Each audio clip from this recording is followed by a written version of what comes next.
Nagpadali sa akin ang kaibigan ng girlfriend ko habang lasing ang girlfriend ko. Belated Happy New Year po sa inyo Kuya Junjun. Ako po si Henry, isang factory worker dito sa Cavite. Matagal na po ako nag-work bilang isang factory worker at doon ko na rin nakilala ang girlfriend ko na si Maureen. Siguro mga 2 buwan pa lang si Maureen sa trabaho nung nakilala ko siya kasi maganda talaga siya at nakita kong maraming umaaligid sa kanya. Kaya inunahan ko na sila at niligawan ko na agad si Maureen. Hindi nagtagal ay naging kami ni Maureen.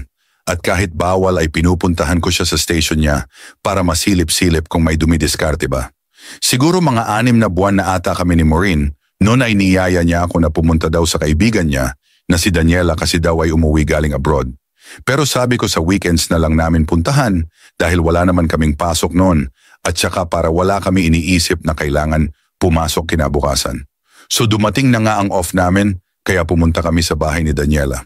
Pagdating namin doon ay sinundo kami ni Daniela sa labas ng subdivision nila at doon ko nakita si Daniela na yummy pala at nakasando lang at nakapempem shorts. Hindi talaga mawala sa akin na sumimple ng tingin kay Daniela habang naglalakad kami papunta sa bahay niya. At yun nung dumating kami ay nakabili na pala siya ng alak, black label pa nga, kaya sabi ko ay naku yari, mahina pa naman ako sa hard. Ganon din si Maureen, pero sige inom lang kami.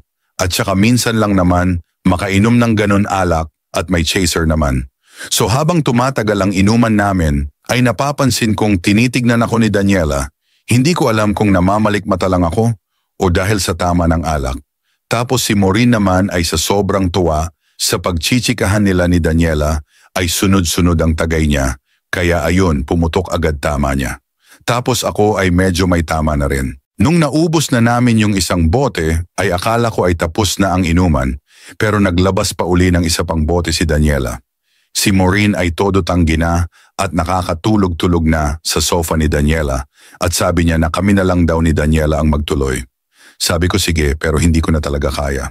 Tuloy ang inom at nung nangalahati na yung pangalawang bote ay talagang hilo na ako at kita ko si Daniela ay lasing na rin.